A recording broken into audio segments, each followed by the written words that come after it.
जय हिंद एवरीवन। अगर आप अग्निवीर पेपर का तैयारी कर रहे हो तो आप बहुत अच्छे जगह आ चुके हो। यहाँ से आपका तैयारी बहुत अच्छे तरीके से होगा। आज के इस वीडियो में टोटल 35 प्रश्न लिए गए हैं। 15 प्रश्न सामान्य ज्ञान के रहने वाले हैं और 15 प्रश्न सामान्य विज्ञान के रहने वाले हैं और 5 प्रश्न रीजनिंग के रहने वाले हैं। पूरा प्रश्न समाप्त होने के बाद लास्ट में ईमानदारी पूर्वक से कमेंट करके बताना कि इन 35 प्रश्नों में से आपका कितना प्रश्न सही हुआ है। और जिन लोगों का अभी से मतलब 35 प्रश्न में से 30 से अधिक प्रश्न सही हो जाता है तो उन लोग का तैयारी बहुत अच्छा है। उन लोग का इस बार इंडियन आर्मी का पेपर निकलेगा, आप लोग देख लेना। कुछ लोग सोचते हैं कि इस टाइप का मतलब इंडियन आर्मी के पेपर में प्रश्न पूछा जाता है क्या, तो मेरे भाई इसी टाइप का पूछा जाता है, ठीक है ना। क्योंकि मेरा खुद इंडियन आर्मी जीडी का पेपर निकला हुआ है, मैं खुद पेपर दिया हूँ, तो मुझे पता है कि इसी तरह से पूछा जाता है। जो लोग पहली बार पेपर देने जाएंगे उन लोग को ऐसा लग रहा होगा कि भाई इतना आसान पूछा जाएगा। वर्तमान में राजस्थान के राज्यपाल भी पूछा जा सकता है, तो मेरे भाई किसी भी राज्य के राज्यपाल के बारे में पूछा जा सकता है, किसी भी राज्य के मुख्यमंत्री के बारे में पूछा जा सकता है और किसी भी राज्य का राजधानी के बारे में पूछा जा सकता है। यहाँ से एक प्रश्न बनता है, तो आप लोग को ये नहीं सोचना है कि इसी टाइप के पूछे जाएंगे क्या। बस वो जो करंट अफेयर्स के प्रश्न पूछे जाएंगे वही नए जैसे प्रश्न रहेंगे, ठीक है ना। वो भी मैं आप लोग को करा दूंगा। और कल जैसे एप्लीकेशन में नीलेश डिफेंस करियर एप्लीकेशन में आप लोग का टेस्ट नहीं हो पाया, उसके पीछे का एक रीज़न है।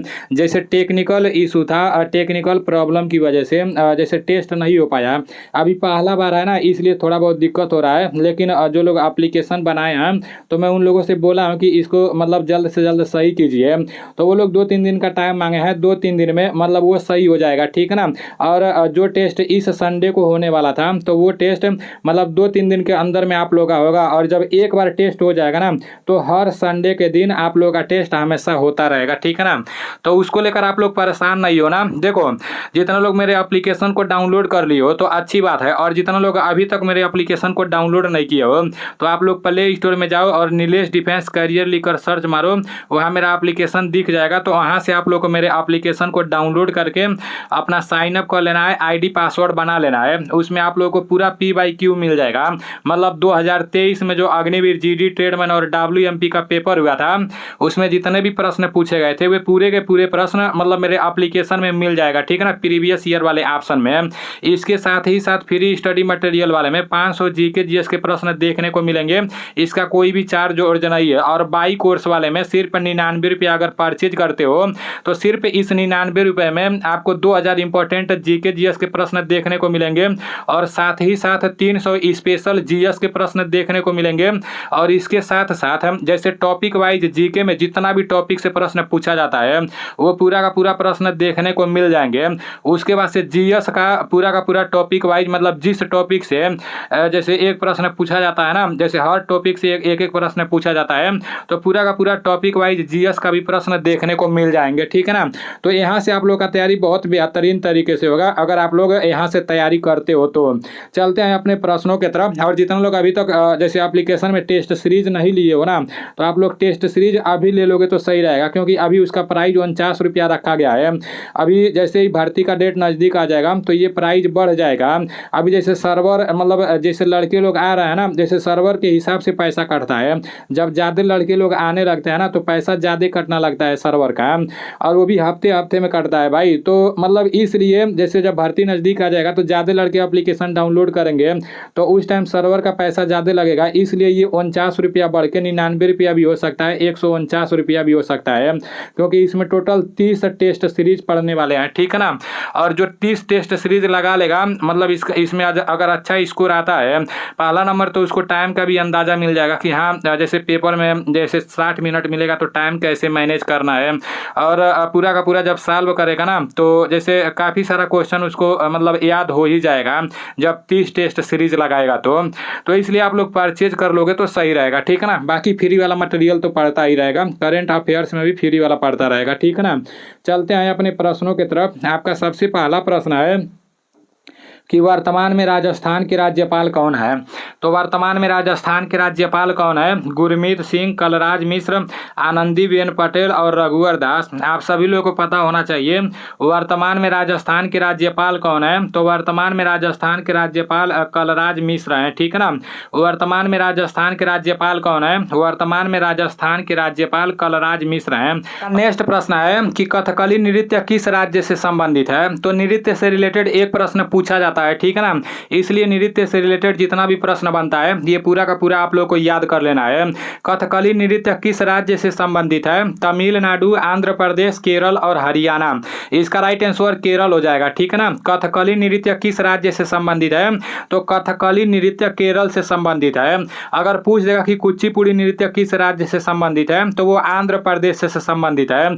अगर पूछ देगा कि भरतनाट्यम किस राज्य से संबंधित है तो वो तमिलनाडु से संबंधित है, ठीक है ना। नेक्स्ट प्रश्न की तरफ चलते हैं। सबसे कम लिंगानुपात वाला राज्य कौन सा है? तो वो हरियाणा है। ये भी बार बार पूछा जाता है, ठीक है ना, कि सबसे कम लिंगानुपात वाला राज्य कौन सा है? तो वो हरियाणा है। नेक्स्ट प्रश्न की तरफ चलते हैं। आपका नेक्स्ट प्रश्न है कि ईरान देश की राजधानी कहाँ पर है? तो ईरान देश की राजधानी कहाँ पर है? तेहरान, ताइपे, कीव और वियना। इसका राइट आंसर क्या हो जाएगा? ईरान देश की राजधानी तेहरान है, ठीक है ना। ईरान देश की राजधानी कहाँ पर है? ईरान देश की राजधानी तेहरान है। नेक्स्ट प्रश्न की तरफ चलते हैं। आपका नेक्स्ट प्रश्न है कि स्मृति स्थल किससे संबंधित है? चौधरी चरण सिंह, जवाहरलाल नेहरू, अटल बिहारी वाजपेयी और मोरारजी देसाई। इसका राइट आंसर क्या हो जाएगा? इसका राइट आंसर अटल बिहारी वाजपेयी हो जाएगा, ठीक है ना। स्मृति स्थल किससे संबंधित है? तो स्मृति स्थल अटल बिहारी वाजपेयी से संबंधित है।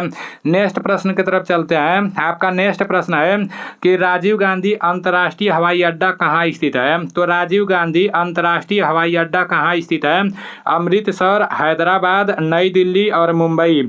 इसका राइट आंसर क्या हो जाएगा? राजीव गांधी अंतर्राष्ट्रीय हवाई अड्डा कहाँ स्थित है? इसका राइट आंसर हैदराबाद हो जाएगा, ठीक है ना। राजीव गांधी अंतर्राष्ट्रीय हवाई अड्डा कहाँ स्थित है?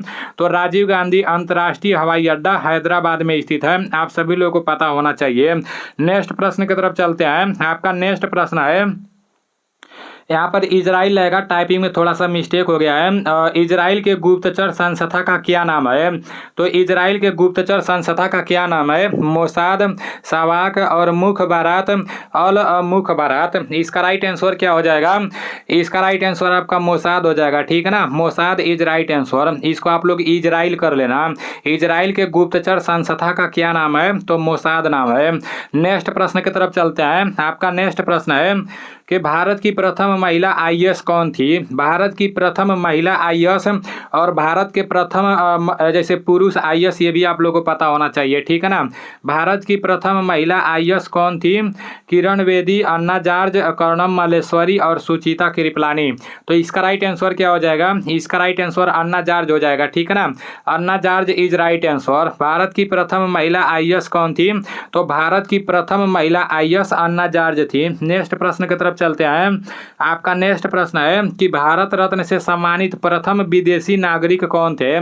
तो भारत रत्न से सम्मानित प्रथम विदेशी नागरिक कौन थे? यहाँ पर जो विदेशी शब्द प्रयोग किया गया ना, तो इस पर आप लोगों को ध्यान देना है।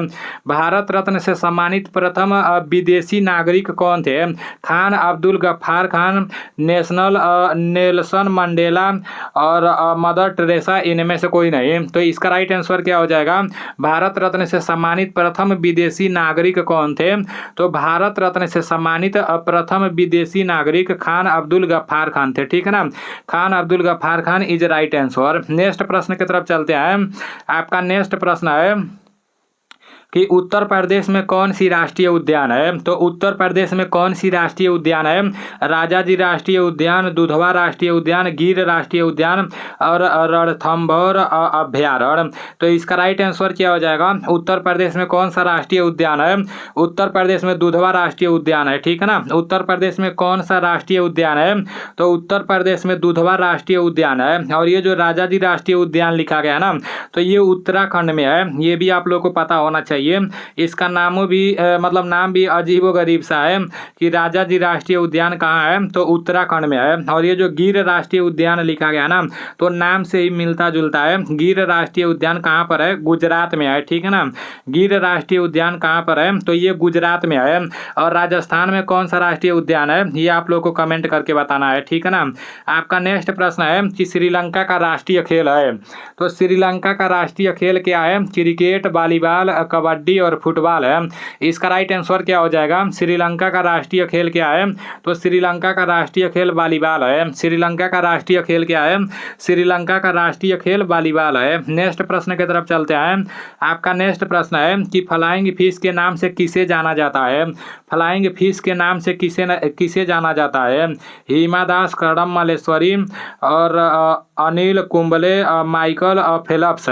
इसका राइट आंसर क्या हो जाएगा, इसका राइट आंसर माइकल फेलप्स हो जाएगा, ठीक है ना। फ्लाइंग फिश के नाम से किसे न जाना जाता है, तो फ्लाइंग फिश के नाम से माइकल फेलप्स को जाना जाता है। नेक्स्ट प्रश्न की तरफ चलते हैं। आपका नेक्स्ट प्रश्न है कि मनप्रीत सिंह का संबंध किस खेल से है, तो मनप्रीत सिंह का संबंध किस खेल से है, तीरंदाजी, निशानेबाजी, हॉकी और तैराकी।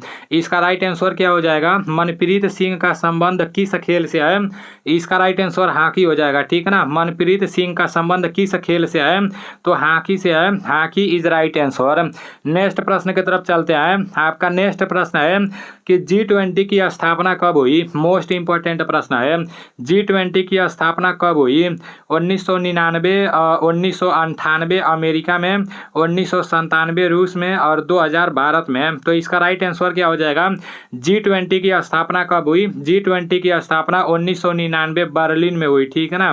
G20 की स्थापना कब हुई, तो 1999 में हुई। कहाँ पर हुई, तो बर्लिन में हुई। G20 की स्थापना कहाँ पर हुई, बर्लिन में हुई, ठीक है ना।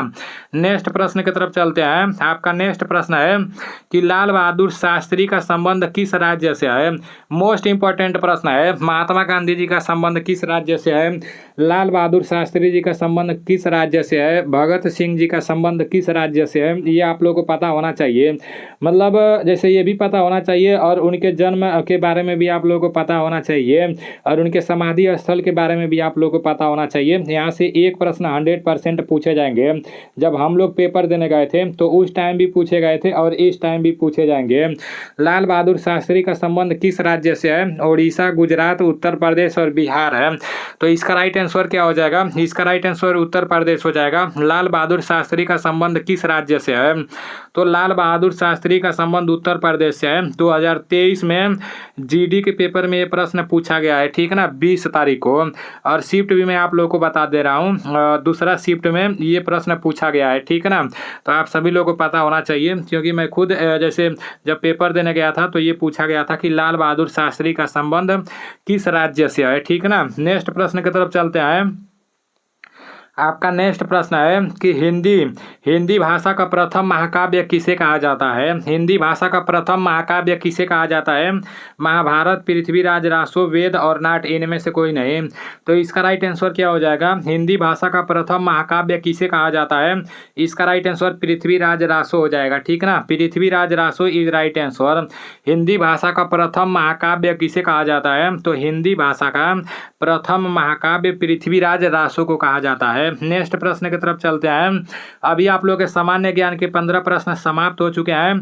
अब सामान्य विज्ञान की तरफ चलते हैं। आपका सामान्य विज्ञान का पहला प्रश्न है कि इन्फ्लुएंजा बीमारी किसके द्वारा फैलती है। तो इन्फ्लुएंजा बीमारी किसके द्वारा फैलती है, विषाणु के द्वारा, जीवाणु के द्वारा, प्रोटोजोआ के द्वारा और नीचे आपका दिया है नाट, इनमें से कोई नहीं, नॉन ऑफ दीज होता है, ठीक है ना। तो इसका राइट आंसर क्या हो जाएगा, इन्फ्लुएंजा बीमारी किसके द्वारा फैलता है, इसका राइट आंसर आपका विषाणु हो जाएगा, ठीक है ना, जिसे वायरस भी बोला जाता है। इन्फ्लुएंजा बीमारी किसके द्वारा फैलता है, तो विषाणु के द्वारा। नेक्स्ट प्रश्न की तरफ चलते हैं। आपका नेक्स्ट प्रश्न है कि ध्वनि का वेग सबसे अधिक किस में होता है। तो ध्वनि का वेग सबसे अधिक किस में होता है? पानी, वायु, निर्वात और स्टील। तो इसका राइट आंसर क्या हो जाएगा ये आप लोग को कमेंट में बताना है, ठीक है ना। ध्वनि का वेग सबसे अधिक किस में होता है मैं आप लोग को कई बार बता चुका हूँ। नेक्स्ट प्रश्न की तरफ चलते हैं। आपका नेक्स्ट प्रश्न है कि बायोगैस, देखो इस वीडियो में एक प्रश्न मैं आप लोगों के हवाले छोड़ा हूँ, तो इसका आंसर मतलब सभी लोगों को कमेंट में करना है, ठीक है ना। कमेंट में सिर्फ इसी का आंसर दिखना चाहिए। आपका नेक्स्ट प्रश्न है कि बायोगैस में कौन सी गैस की मात्रा सर्वाधिक होती है? बायोगैस में कौन सी गैस की मात्रा सर्वाधिक होती है? एथेन, मीथेन, प्रोपेन और एसिटिलीन। तो इसका राइट आंसर क्या हो जाएगा? बायोगैस में कौन सी गैस की मात्रा सर्वाधिक होती है? तो इसका राइट आंसर मेथेन हो जाएगा, ठीक है ना। Methane is right answer. Methane का सूत्र होता है CH4। सी को मेथ बोलते हैं, और जैसे इसमें बांड होता है single bond, double bond, triple bond, ये केमिस्ट्री वाला है, ठीक है ना। नेक्स्ट प्रश्न की तरफ चलते हैं। आपका नेक्स्ट प्रश्न है कि दम्मा रोग कौन सा अंग से संबंधित है? तो दम्मा रोग कौन से अंग से संबंधित है? श्वसन तंत्र, लीवर, हृदय और शिरा। इसका राइट आंसर क्या हो जाएगा? इसका राइट आंसर श्वसन तंत्र हो जाएगा। दम्मा रोग कौन से अंग से संबंधित है? तो श्वसन तंत्र से संबंधित है। नेक्स्ट प्रश्न की तरफ चलते हैं। आपका नेक्स्ट प्रश्न है कि डायनामाइट की खोज किसने की थी? तो डायनामाइट की खोज किसने की थी? न्यूटन, और नीचे आपका दिया है आइंस्टीन, अल्फ्रेड नोबेल और नॉट, इनमें से कोई नहीं। तो ये भी मैं आप लोगों को कई बार बता चुका हूँ। डायनामाइट की खोज किसने की थी? इसका राइट आंसर अल्फ्रेड नोबेल हो जाएगा, ठीक है ना। Alfred Nobel is right answer. Dynamite की खोज किसने की थी? तो डायनामाइट की खोज अल्फ्रेड नोबेल ने की थी। नेक्स्ट प्रश्न की तरफ चलते हैं। आपका नेक्स्ट प्रश्न है कि चूना पत्थर का रासायनिक सूत्र क्या है? चूना पत्थर का रासायनिक सूत्र क्या है? CaO, CO3, CaOH2 और नॉट, इनमें से कोई नहीं। तो इसका राइट आंसर क्या हो जाएगा? चूना पत्थर का रासायनिक सूत्र क्या है? इसका राइट आंसर CO3 हो जाएगा, ठीक है ना। CaCO3 is right answer. चूना पत्थर का रासायनिक सूत्र CaCO3 होता है। नेक्स्ट प्रश्न की तरफ चलते हैं। प्रश्न है कि सोने में तांबा मिलने से होता है, सोने में तांबा मिलने से क्या होता है? कठोर, तन्य और नरम, चादर में ढालने योग्य। तो इसका राइट आंसर क्या हो जाएगा? सोने में तांबा मिलने से क्या होता है? इसका राइट आंसर कठोर हो जाएगा, ठीक है ना। कठोर इज राइट आंसर। सोने में तांबा मिलने से क्या होता है? कठोर होता है। नेक्स्ट प्रश्न की तरफ चलते हैं। आपका नेक्स्ट प्रश्न है कि आंख का पारदर्शी अग्रभाग है, आंख का पारदर्शी अग्रभाग है लेंस, रेटिना, आंख की पुतली और कार्निया। इसका राइट आंसर क्या हो जाएगा? आंख का पारदर्शी अग्रभाग है, ये आप सभी लोगों को पता होना चाहिए। इसका राइट आंसर कार्निया हो जाएगा। Cornea is right answer. आंख का पारदर्शी अग्रभाग कार्निया है, ठीक है ना। आंख का पारदर्शी अग्रभाग कार्निया है। आपका नेक्स्ट प्रश्न है कि एक मील में कितने मीटर होते हैं? एक मील में कितने मीटर होते हैं? कभी कभी कोई भर्ती निकाली जाती है तो उसमें बोल भी दिया जाता है कि दौड़ इसमें 1 मील होगा। तो 1 मील में कितने मीटर होते हैं? आपके सामने 4 ऑप्शंस है, 16.9, 1609 और 1500, 1450 और 1600 मीटर।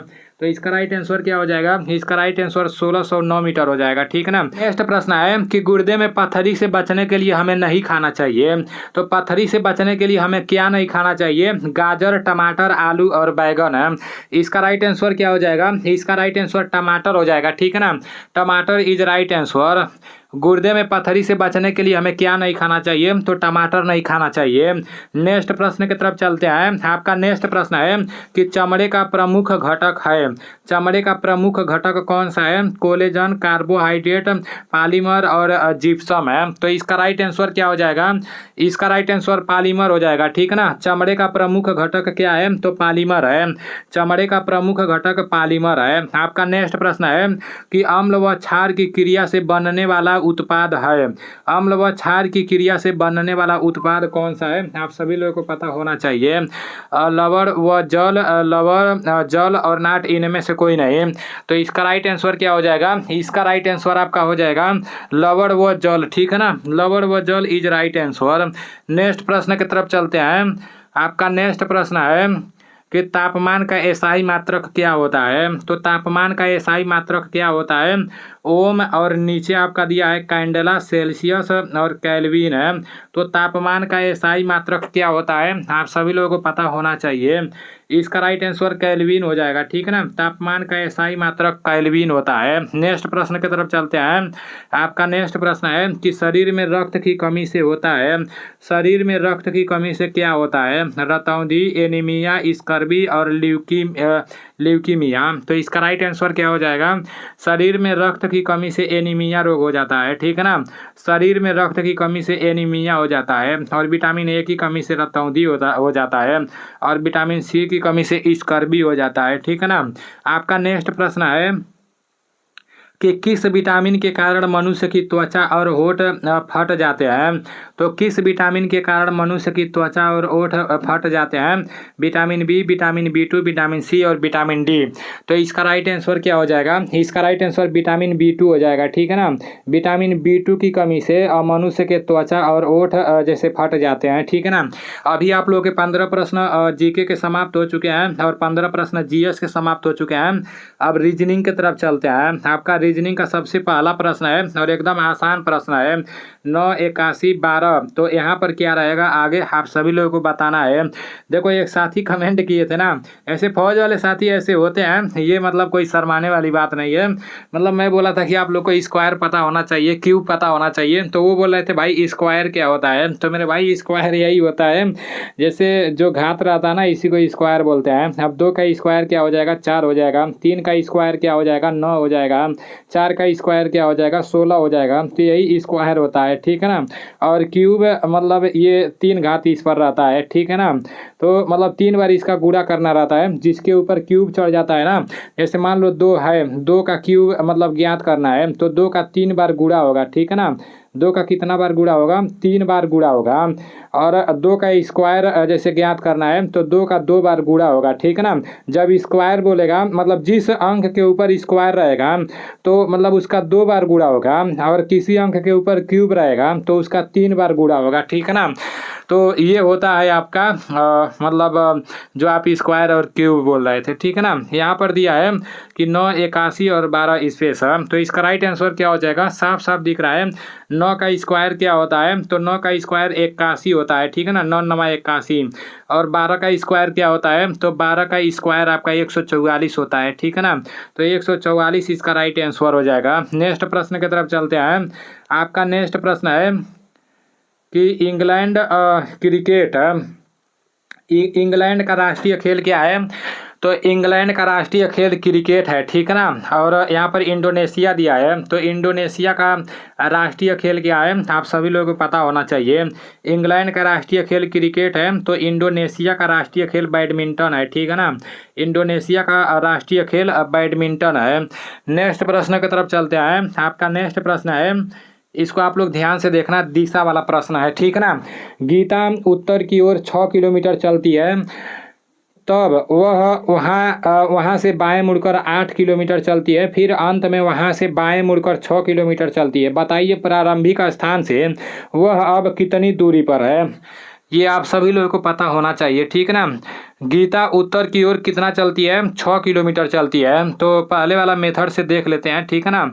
गीता उत्तर की ओर कितना चलती है? 6 किलोमीटर चलती है। मैं आप लोगों को कई बार बताया हूँ, ऊपर उत्तर रहता है, नीचे दक्षिण रहता है, और आपका उत्तर से राइट साइड में पूरब रहता है, और पूरब से सीधे उल्टा पश्चिम रहता है, ठीक ना। तो इसको क्लॉकवाइज हम लोग को लिख लेना है, उत्तर, पूरब, दक्षिण और पश्चिम, ठीक ना। तो इसको क्लॉकवाइज में हम लोग को यहाँ पर लिख लेना है। जैसे आपका उत्तर हो गया, उसके बाद से आपका पूरब हो गया, उसके बाद से आपका दक्षिण हो गया, उसके बाद से आपका पश्चिम हो गया, ठीक है ना। ये हो गया आपका पूरा का पूरा क्लॉकवाइज। अब देखते हैं प्रश्न में क्या बोला जा रहा है। गीता उत्तर की ओर 6 किलोमीटर चलती है। कहाँ चलती है? उत्तर की ओर। ये रहा आपका उत्तर, 6 किलोमीटर गीता चल दी, ठीक है ना। उसके बाद से बोला जा रहा है कि तब वह वहाँ से बाएं मुड़ती है। जब गीता यहाँ से बाएं मुड़ेगी ना, जब उत्तर से बाएं मुड़ेगी तो इधर ही होगा ना, इधर कुछ नहीं है तो सीधे लास्ट में चली जाएगी, ठीक है ना। बोला जा रहा है कि बाएं मुड़कर 8 किलोमीटर चलती है, तो बाएं मुड़ती है, यहाँ 8 किलोमीटर चलती है। फिर बोला जा रहा है कि फिर अंत में वहाँ से बाएं मुड़कर 6 किलोमीटर चलती है। फिर अंत में वहाँ से जैसे यहाँ से बाएं मुड़ेगी ना, तो यहाँ से बाएं मुड़ेगी तो इधर आ जाएगी, ठीक है ना, और 6 किलोमीटर चलेगी।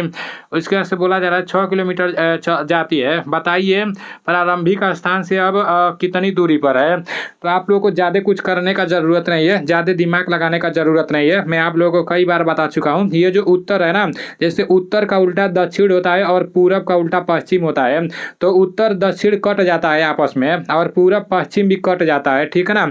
जैसे उत्तर 6 किलोमीटर है और दक्षिण भी 6 किलोमीटर है, तो उत्तर से दक्षिण कट गया। अब अगर पूरब भी यहाँ 8 किलोमीटर पश्चिम दिया ना, अगर पूरब भी 8 किलोमीटर रहता ना, तो मतलब दोनों कट जाता, फिर वो जहाँ रहती वहीं पर रहती। लेकिन यहाँ सिर्फ क्या बच रहा है आपका, पश्चिम बच रहा है और 8 किलोमीटर बच रहा है, ठीक है ना। अगर पूछता कि किस दिशा में है, तो पश्चिम दिशा में है। और कितना किलोमीटर दूरी है, तो 8 किलोमीटर दूरी है, ठीक है ना। तो इसका राइट आंसर 8 किलोमीटर हो जाएगा। इसका राइट आंसर कितना हो जाएगा, 8 किलोमीटर हो जाएगा। नेक्स्ट प्रश्न की तरफ चलते हैं। इसमें आप लोगों को बस लिखना आना चाहिए। आप लोग अपने कॉपी में लिख लेना, उत्तर सबसे पहले लिखना है, उसके बाद से पूरब लिखना है, उसके बाद से दक्षिण लिखना है, उसके बाद से पश्चिम लिखना है, ठीक है ना। और जिस तरह यहाँ पर लिखा गया है, जैसे अगर दाहिने बोलेगा तो इधर आप लोगों को पूरा का पूरा लिखना है, अगर बाएं बोलेगा तो इधर लिखना है, और लास्ट में उत्तर से दक्षिण को काट देना है और पूरब से पश्चिम को काट देना है, ठीक है ना। तो उससे आपका प्रश्न आसानी से हल हो जाएगा। आपका नेक्स्ट प्रश्न है कि 16, 25, 36 और 49 है। तो यहाँ पर क्या दिमाग लगाया गया है, आप लोग ध्यान से सोचोगे तो तुरंत इसका आंसर कर दोगे। और जैसे अग्निवीर जीडी का पेपर हो, चाहे ट्रेडमैन का पेपर हो, चाहे WMP का पेपर हो, ऐसे ही आता है, ठीक है ना। यहाँ 16 दिया है तो 4 का स्क्वायर 16 होता है। उसके बाद से आपका फिर से नहीं 34 पहले दिया है, नहीं 34वां प्रश्न है। पहले 16 दिया है तो 4 का स्क्वायर 16 होता है। उसके बाद से आपका 25 दिया है तो 5 का स्क्वायर 25 होता है। उसके बाद से 36 दिया है तो 6 का स्क्वायर 36 होता है। उसके बाद से 49 दिया है तो 7 का स्क्वायर 49 होता है। अब देखो यहाँ पर 4 दिया है, यहाँ 5 दिया है, यहाँ 6 दिया है, यहाँ 7 दिया है, तो आगे इसी तरह से क्रम चलता रहेगा। यहाँ 8 हो जाएगा तो 8 का स्क्वायर क्या हो जाएगा, 8 का स्क्वायर आपका 64 हो जाएगा, ठीक है ना। 64 इज राइट आंसर इसका हो जाएगा। 35वां प्रश्न है, इसको आप लोग पहले हल कर लो, ठीक है ना। उसके बाद से मैं आप लोग को बता रहा हूँ। पहले ए दिया है, फिर ई दिया है, फिर जे दिया है, फिर एन दिया है, फिर एस दिया है, फिर डब्ल्यू दिया है, फिर आगे पूछ रहा है क्या होगा।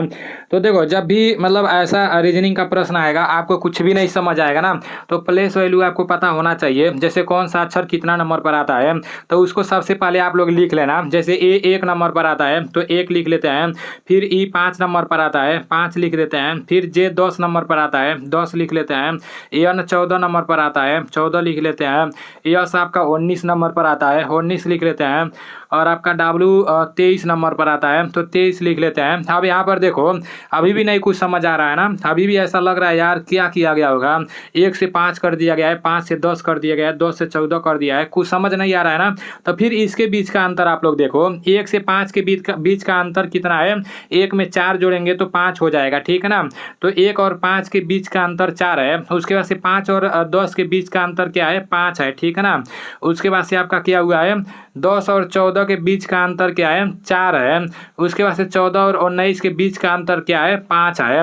उसके बाद से 19 और 23 के बीच का अंतर क्या है, 4 है, ठीक है ना। तो क्या किया गया है, एक बार 4 जोड़ा जा रहा है, एक बार 5 जोड़ा जा रहा है, एक बार 4 जोड़ा जा रहा है, एक बार 5 जोड़ा जा रहा है, एक बार 4 जोड़ा जा रहा है, तो एक बार 5 जोड़ देंगे, ठीक है ना। तो 23 में क्या जोड़ देंगे, 23 में 5 जोड़ देंगे। जब 23 में 5 जोड़ेंगे तो आपका आ जाएगा 28 आ जाएगा, ठीक है ना।